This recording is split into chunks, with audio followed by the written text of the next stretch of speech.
Pankaj sir classes में आप सभी का स्वागत है।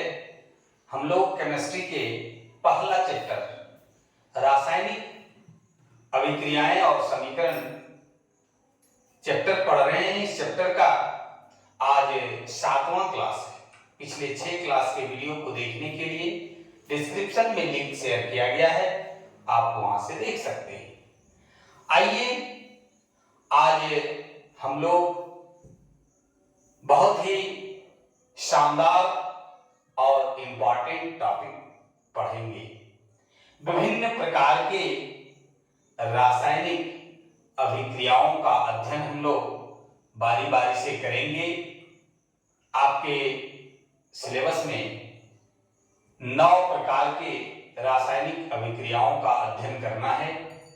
हम लोग बारी बारी से एक एक करके सभी समीकरण का इन डिटेल यानी विस्तार पूर्वक अध्ययन करेंगे।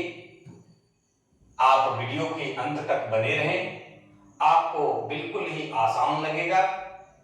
और अगर किसी प्रकार की कोई परेशानी हो तो आप हमें कमेंट कर जरूर सूचित करें। आइए आज का जो टॉपिक है, आज का जो विषय है, आज का जो प्रश्न है कि संयोजन या संश्लेषण अभिक्रियाएं किसे कहते हैं? What do you mean by combination or synthesis reaction? कि संयोजन या संश्लेषण अभिक्रिया किसे कहते हैं? आइए सबसे पहले हम लोग संयोजन का अर्थ समझेंगे। संयोजन शब्द जो है वो संयोग शब्द से बना है और संयोग का मतलब होता है जुड़ना। संयोग का मतलब क्या होता है? संयोजन या संश्लेषण। समझेंगे पहले कि संयोजन या संश्लेषण, इस शब्द का संयोजन या संश्लेषण का मतलब होता है जुड़ना। यानी इस प्रकार के अभिक्रिया में दो पदार्थ, जब भी हम पदार्थ शब्द का इस्तेमाल करें तो हम लोगों को समझना होगा तत्व या यौगिक।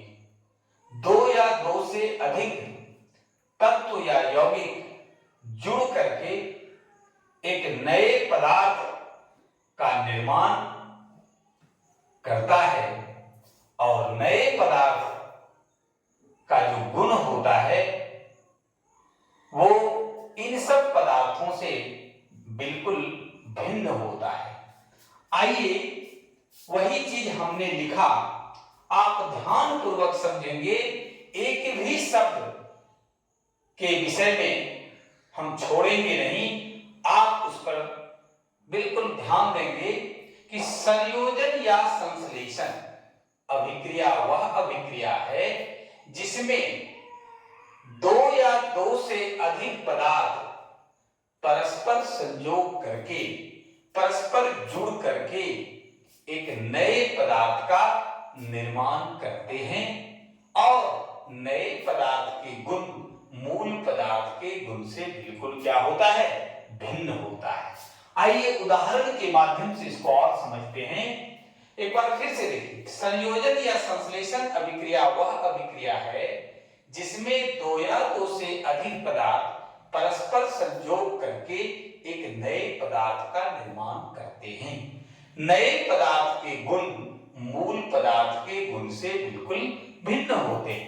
हम लोगों ने अभी सीखा कि संयोजन या संश्लेषण का मतलब होता है जुड़ना। अब दो पदार्थ किस प्रकार से जुड़ता है हम लोग उसको देखेंगे। जैसे है कार्बन और प्लस ऑक्सीजन, नाम भी नीचे लिख देते हैं। कार्बन है ये और ये ऑक्सीजन है। और कार्बन और ऑक्सीजन के मिलने से कार्बन डाइऑक्साइड बनता है। क्या बनता है? Carbon dioxide. अब यहां पर हम लोग देखेंगे समीकरण कैसे लिखेंगे, इसको भी जरा समझेंगे। कि जब कार्बन की प्रतिक्रिया ऑक्सीजन के साथ कराई जाती है तब कार्बन डाइऑक्साइड बनता है। इसी को अगर अंग्रेजी में कहा जाए कि when carbon is treated with oxygen then carbon dioxide is form. अब देखिए कि दो पदार्थ, दो तत्व कार्बन और ऑक्सीजन संयोग करता है, मिलता है और मिलने से CO2 गैस बनता है। अब देखिए कि कार्बन, कोयला, लकड़ी, जो भी पदार्थ जलता है सब में क्या है? कार्बन है। हम लोग ऑर्गेनिक केमिस्ट्री में पढ़ेंगे कि संसार में 90% से ज्यादा जो पदार्थ है वो कार्बन से ही बना है। जो भी पदार्थ हम लोग जलाते हैं उससे धुआं निकलती है, उससे प्रकाश निकलता है, सब का सब कार्बन से ही मिलकर बना है। तो कार्बन यानी लकड़ी या कोई भी ईंधन है जिसमें कि कार्बन मौजूद है, ऑक्सीजन की उपस्थिति में अगर उसको हम जलाते हैं तो CO2 गैस बनती है, कार्बन डाइऑक्साइड गैस बनता है। अब यहां पर एक चीज समझना है कि कार्बन का जो गुण है, ऑक्सीजन का जो गुण है, ये मूल पदार्थ है।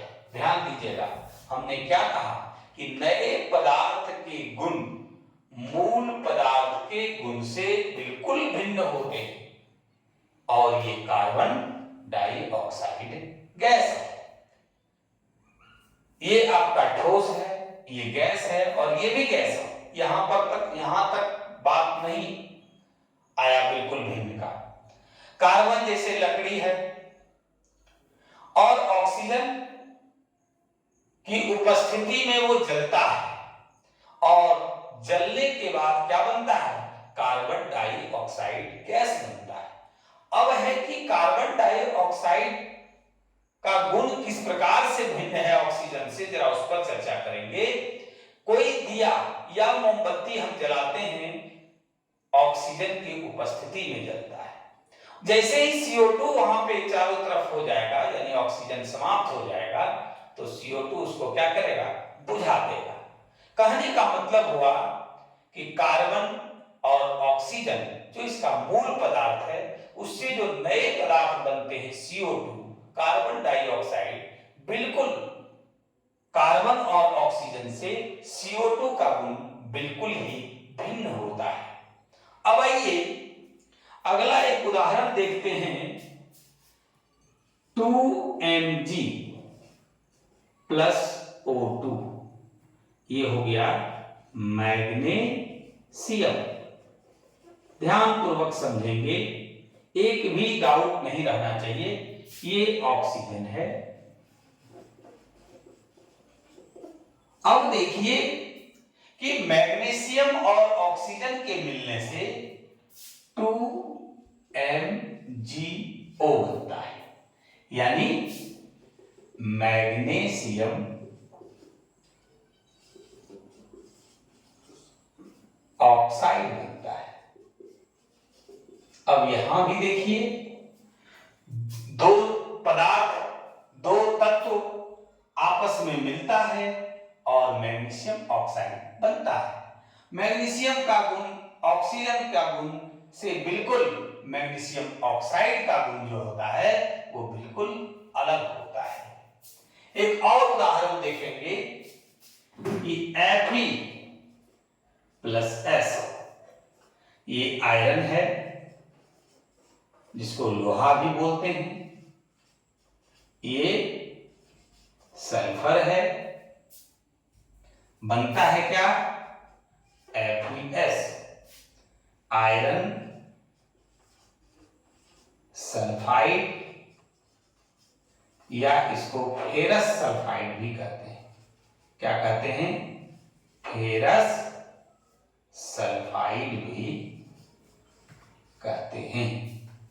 अब हम लोगों ने क्या देखा कि आयरन और सल्फर की प्रतिक्रिया कराने के बाद, संयोग कराने के बाद FeS बनता है, आयरन सल्फाइड बनता है। इन जो भी रासायनिक समीकरण हम लोगों ने देखा, रासायनिक अभिक्रिया देखा, सब में दो पदार्थ जुड़ करके एक नए पदार्थ बनाते हैं और उन नए पदार्थ का गुण मूल पदार्थ से बिल्कुल भिन्न होता है। इसलिए ये जो भी अभिक्रिया बोर्ड पर आपका लिखा हुआ है, स्क्रीन पर जो भी आपको दिखाई पड़ रहा है, ये सब का सब संयोजन या संश्लेषण अभिक्रिया का उदाहरण है। फिर से एक बार देखेंगे कि संयोजन या संश्लेषण अभिक्रिया वह अभिक्रिया है जिसमें दो या दो से अधिक पदार्थ परस्पर संयोग करते हैं, जुड़ते हैं, रासायनिक अभिक्रिया में भाग लेते हैं और भाग लेने के बाद एक नए पदार्थ का निर्माण करते हैं। नए पदार्थ के गुण मूल पदार्थ के गुण से बिल्कुल भिन्न होते हैं। अब देखिए दूसरा, वियोजन या अपघटन अभिक्रियाएं किसे कहते हैं? What do you mean by decomposition reactions? सबसे पहले हम लोग ये जानेंगे, अभी हम लोगों ने देखा संयोजन या संश्लेषण अभिक्रिया, जिस संयोजन का मतलब होता है जुड़ना, जबकि वियोजन या अपघटन का मतलब होता है टूटना। वियोजन या अपघटन का मतलब होता है टूटना। अब देखिए कि वियोजन या अपघटन अभिक्रियाएं क्या है? वियोजन या अपघटन अभिक्रिया वह अभिक्रिया है जिसमें किसी यौगिक के बड़े अणु के टूटने से दो या दो से अधिक सरल यौगिक बनते हैं, जिनके गुण मूल यौगिक के गुण से बिल्कुल क्या होता है? भिन्न होता है। आइए उदाहरण के माध्यम से देखेंगे। जैसे CaCO3 कैल्शियम कार्बोनेट, इसी का नाम है संगमरमर, मार्बल जिसको बोलते हैं। ये अपघटित होता है, वियोजित होता है, टूट जाता है। इसमें CaO plus CO2, CO2 gas है, ऊपर निकल जाता है और इसका नाम है कैल्शियम ऑक्साइड। ध्यान से समझेंगे, ये कार्बन डाइऑक्साइड है,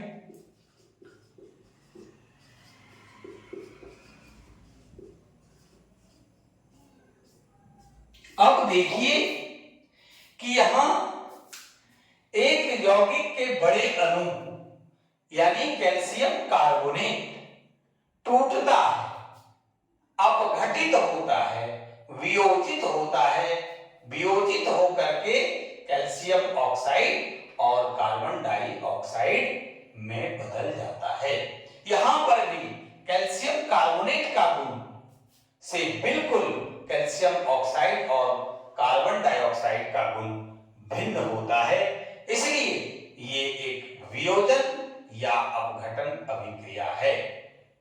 इसलिए हमने कहा वियोजन या अपघटन अभिक्रिया वह अभिक्रिया है जिसमें किसी यौगिक के बड़े अणु के टूटने से दो या दो से अधिक सरल यौगिक बनते हैं, जिनके गुण मूल यौगिक यानी इससे इन दोनों का गुण बिल्कुल भिन्न होता है।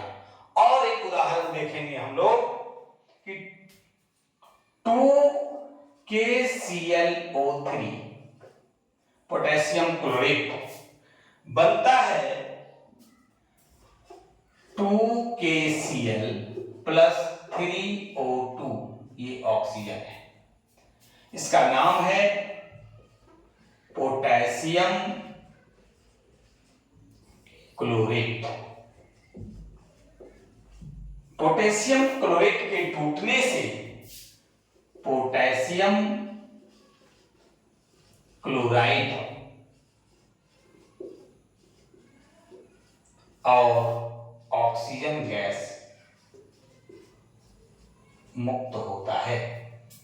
अब देखिए कि यहां पर पोटेशियम क्लोराइड वियोजित होता है, अपघटित होता है और अपघटन के फलस्वरूप पोटेशियम क्लोराइड और ऑक्सीजन बनता है।